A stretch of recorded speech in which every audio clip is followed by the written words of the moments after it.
আসসালামু আলাইকুম। System academy কেয়ারের পক্ষ থেকে জানাই আন্তরিক সালাম ও শুভেচ্ছা। আমি আর শুরু করব English second paper grammar connectors. বন্ধুরা, কানেক্টরস কিন্তু ক্লাস 8 থেকে একবারে 12 পর্যন্ত এমনকি বিভিন্ন চাকরি পরীক্ষাতেও আসে। তাহলে কানেক্টরস আপনাকে অনেক ইজি ভাবে শিখতে হবে। আর কোনো গ্রামারকে আপনি যদি কঠিন ভাবে নেন তাহলে আপনার কাছে অনেক কঠিন লাগবে। কানেক্টর করতে গেলে আপনি দেখবেন সাপোজ এ নাম্বারের মধ্যে ইফ বা দ্যাট বসলো। এখন এখানে অন্য কোনো কানেক্টর কেন বলবে না? যদি এই পার্থক্যটা আপনি বুঝতে পারেন তাহলে কানেক্টর শেখাটা আপনার কাছে অনেক ইজি হবে। আমি সলভ করব কুমিল্লা বোর্ড 2017 সালের কোশ্চেনটি। 21শে February is a red letter day, একটা স্মরণীয় দিন ইন আওয়ার ন্যাশনাল হিস্টোরি, আমাদের জাতীয় ইতিহাসে। ইট ইজ আওয়ার প্রাইড, এটা আমাদের গর্ব। Dash no nation of the world, no nation কোন জাতি অফ দ্য ওয়ার্ল্ড বিশ্বের হ্যাজ এভার ফট, যদি ফাউন্ড না ফট যুদ্ধ করে নাই, for is language the way we found, আমরা যেভাবে যুদ্ধ করে আমাদের ভাষাটা অর্জন করেছি অন্য কোনো দেশ কিন্তু এভাবে অর্জন করে নাই। তাহলে খেয়াল করেন, ইট ইজ আওয়ার প্রাইড, এটা আমাদের গর্ব যে। এখন এখানে যদি এখানে দ্যাট বসাতাম, এটা আমাদের গর্ব যে আমরা এটাকে খুব ভালোভাবে পালন করি, তাহলে কিন্তু এখানে দ্যাট দেখতে পাতাম। কিন্তু খেয়াল করেন, ইট ইজ আওয়ার প্রাইড, এটা আমাদের গর্ব কারণ কোন জাতি, এখানে একটা অংশ হলো এটা আমাদের গর্ব। তাহলে আমরা এখানে সাপোজ দ্যাট ইউজ করব, মনে করেন দ্যাট। আবার আমি এখানে অ্যানসার বিকজ, এখন বিকজ কেন বসতেছে? যদি দ্যাট ইউজ করতেন তাহলে অর্থ দেখেন, এটা আমাদের গর্ব যে আমরা স্বাধীনতা পেয়েছি খুব দ্রুত, তাহলে দ্যাট বসতাম। আর এটা আমাদের গর্ব যে কোনো দেশই অর্জন করে নাই এইভাবে আমরা যেভাবে অর্জন করেছি, এই জন্য কিন্তু বিকজ বসছে। আপনি চাইলে অ্যান্ডও ইউজ করতে পারবেন, কিন্তু অর্থটা বুঝে। তাহলে আমাদের এখানে এই নাম্বারটা বললো বিকজ। বন্ধুরা, আরেকটা জিনিস বলে দিই, বিকজ BECAUSE, বিকজ কোথায় বসে আর বিকজ অফ কোথায় বসে? BECAUSE, because of. এই বিকজ মানে কিন্তু কারণ, এটা হয় কনজাংশনের জন্য। আর বিকজ অফ মানে কিন্তু কারণে। বিকজ অফ ইজ পভার্টি, তার দরিদ্রতা বা তার দারিদ্রতার কারণে, এই কারণে জন্য কিন্তু বিকজ অফ বসে। ওকে, তাহলে বিকজ বসলো। আর বিকজ কিন্তু কনজাংশন, দুটো বাক্যকে যোগ করে। ইট ইজ আওয়ার প্রাইড, এটা আমাদের গর্ব কারণ, আমরা ব্যাখ্যাটা করলাম এখনই। ওকে, পরের বাক্যটি।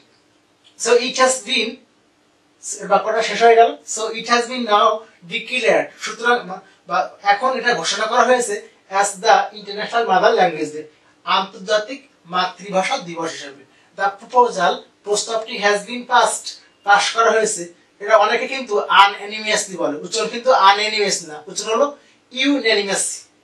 উচ্চারণ এলটা কিন্তু পারবে না, ইউনানিমাসলি, সর্বসম্মতিক্রমে, ইন দ্য জেনারেল অ্যাসেম্বলি, সাধারণ সমাবেশে, অফ দ্য ইউনেস্কোর dash some countries pointed out. তাহলে এটা ইউনেস্কোর সাধারণ সভাতে সর্বসম্মতিক্রমে পাশ করা হয়েছিল, যদিও কেউ কেউ এটা কি বিপক্ষে কথা বলেছিল। তাহলে যদিও অর্থ কোন কানেক্টর বসে? তাহলে এখানে দো হবে, যদিও TSOUGS, যদিও কিছু কান্ট্রি পয়েন্টেড আউট, এটার বিরুদ্ধে মানে তারা কথা বলেছিল। কি বলেছিল? The incident of 21 is related to the Bengalese only. তারা বলেছিল যে, দেখেন আমি বলার সঙ্গে সঙ্গে যে চলে আসছে, সাম কান্ট্রিজ পয়েন্টেড আউট, কিছু কিছু দেশ পয়েন্ট করেছিল বা বিরোধিতা করেছিল যে এই ঘটনাটি শুধুমাত্র কি বাংলাদেশের জন্য। তাহলে যে দ্বারা কোন কানেক্টরটি বোঝা না? দ্যাট। যে আমি আবার অর্থটা বললাম, যে যদিও কিছু দেশ পয়েন্টেড করেছিল এটার জন্য যে এই ঘটনাটি, 21 ঘটনাটি শুধুমাত্র সম্পর্ক বাঙালিদের জন্য। এখন আসবো আমরা এখান থেকে, dash the recognition of the day, dash the international mother language day বা ইউনেস্কো হ্যাজ আপহেল্ড, মানে ধারণ করা বা বলা, দ্য প্রেস্টিজ, সম্মানার্থ, of the Bengalis all over the world. Okay, dash the recognition. এখন অতটা খেয়াল করেন, দ্য রিকগনিশন, স্বীকৃতি, অফ দ্য ডে, এই দিনটির। তাহলে অবশেষে বা সে যাই হোক, ভালো কেন ভালো হয় ফাইনালি বলে কিন্তু ইজি হয়। অবশেষে কি হলো? স্বীকৃতি আসলো দিনটির কি হিসেবে? আন্তর্জাতিক মাতৃভাষা হিসেবে, আন্তর্জাতিক মাতৃভাষা হিসেবে। তাহলে এস কমা সেখানে খেয়াল করবেন, এস কি হিসেবে? দ্য ইন্টারন্যাশনাল মাদার ল্যাঙ্গুয়েজ হিসেবে এটা ঘোষণা আসলো বাংলাদেশের সম্মানার্থে বিশ্বের অল ওভার দ্য সারা বিশ্বে। আমি আবার বলে দিলাম 21 ফেব্রুয়ারি ইজ আ রিলেটেড ডে। 21 ফেব্রুয়ারি একটা স্মরণীয় দিন ইন আওয়ার ন্যাশনাল হিস্টোরি, আমাদের জাতীয় ইতিহাসে। ইট ইজ আওয়ার প্রাইড, এটা আমাদের গর্ব। কারণ কোন জাতি মানে বিশ্বের মধ্যে কোন জাতি যুদ্ধ করে নাই তার ভাষার জন্য, পড়ালেখা। So it has been now declared, সুতরাং এখন ঘোষণা করা হয়েছে as the international mother language day, আন্তর্জাতিক মাতৃভাষা দিবস হিসেবে।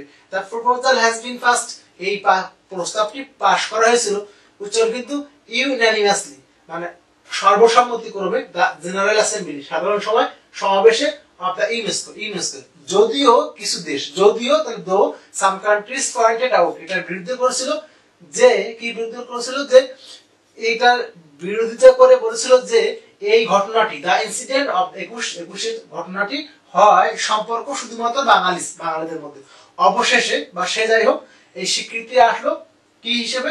আন্তর্জাতিক মাতৃভাষা দিবস হিসেবে। তাহলে এসমান হিসেবে the international mother language day, আন্তর্জাতিক মাতৃভাষা দিবস হিসেবে UNESCO has upheld the Prestige of Bengalese, Bangladesh সম্মানিত অল ওভার দ্য ওয়ার্ল্ড, সারা বিশ্বে। আশা করি বুঝতে পারছেন। সিস্টেম একাডেমিক এর পক্ষ থেকে আন্তরিক সালাম জানিয়ে শেষ করলাম আজকের মতো ক্লাস। আল্লাহ হাফেজ।